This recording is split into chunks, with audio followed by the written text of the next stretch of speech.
Glock 22 40 cal.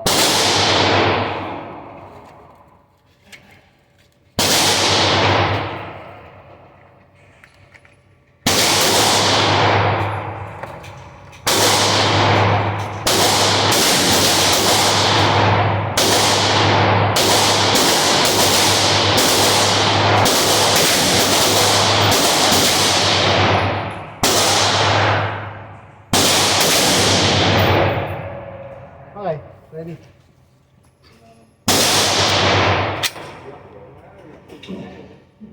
Here we go. Upper left target.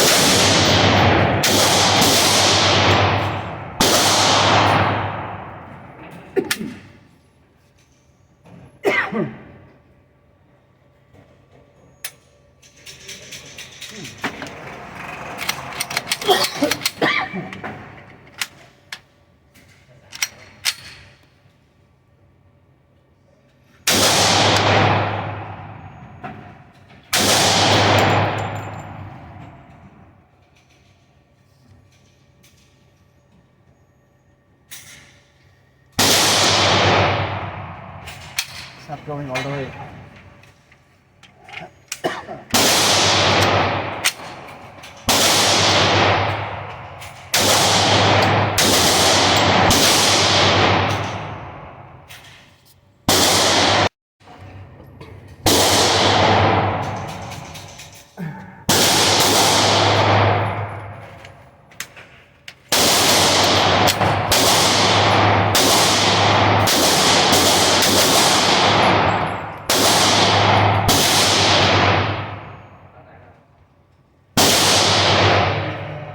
Look.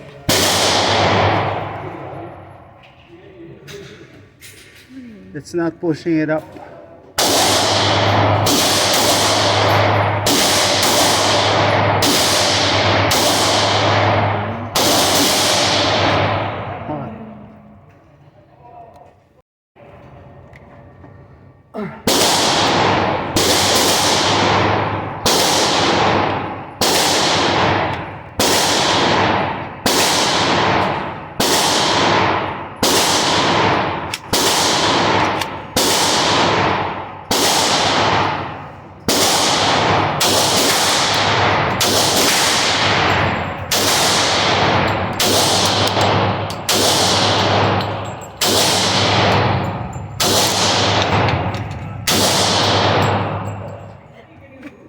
Natatamaan ako. Ah, something in the... Okay, let's take it.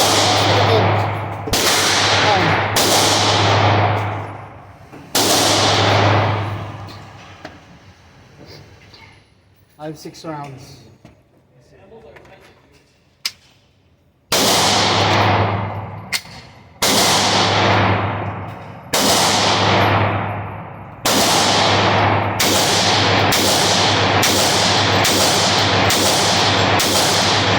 Nice. Oh, now it's working.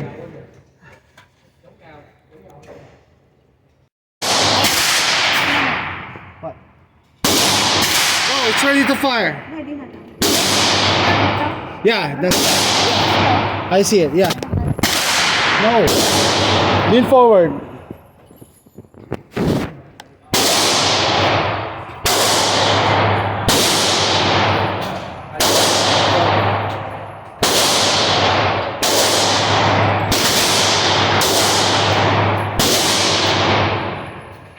Go! Alright, go!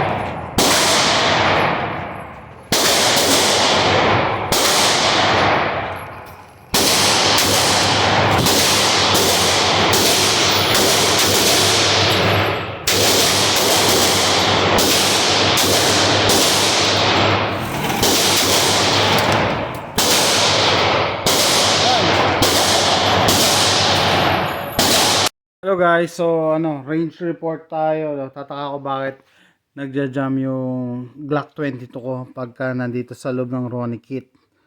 Okay. Two factors ang nakita ko. So anyway, hindi tayo pwede magpakita ng breakdown, takedown, and modifications. To show and tell lang to. Range report Papakita ko. Sasabihin ko lang sa inyo yung na-discover ko. No? Unang-una, pag yung, pakita mo na, safety check.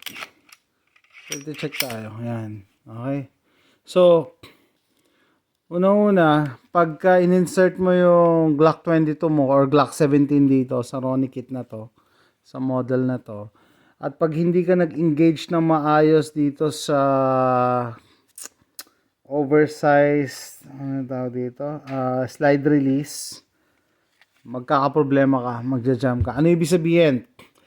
Sabi ko hindi ako pwede magpakita, no? So, ano ibig sabihin? Pag nilagay mo dyan yung Glock 22 or Glock 17 mo, at hindi gumagana to, kailangan testingin mo muna kung gumagana yung ano mo, extended mag release mo. Hindi, extended slide release. Pag hindi gumagana yan, magja-jam ka. And second, palagi kong ginagamit tong luma akong magazine. So, this came with the gun, surplus police trade-in to eh. Tong Glock 22 ko, ginamit ng police to. Ito yung kasama niyang magazine. And malambot na yung spring niya. Ang lambot na. Sobrang lambot. Ito, bagong magazine to. Matigas pa. Ito, ang lambot na. Ano nangyayari? Pag sobrang lambot, kahit naka-insert yung magazine tapos empty, ayaw mag-lock ng slide. Hindi naglalak yung slide. Tataka ko, ba't di naglalak yung slide? Yung pala, itong follower, hindi ganong umaakyat or hindi niya pinupush yung hindi niya pinupush yung slide release pataas para umangat to. So yun, na-discover ko na. Tataka ko ba't nagja-jam eh. Una-una itong magazine ko, luma na. No? Hindi ko alam kung pwede pang i-stretch yung spring or itatapon ko na to. O whatever. Kaysa nang bibili lang ako ng spring lang, no? Maganda, bili na ng bagong magazine. So yun, dalawa. Pag nagja-jam yung Glock 22 nyo or Glock 17 sa Ronnie kit na ganito, make sure nagka-catch yung yung slide release, slide stop, or slide catch. Pag hindi nagka-catch, magja-jam ka.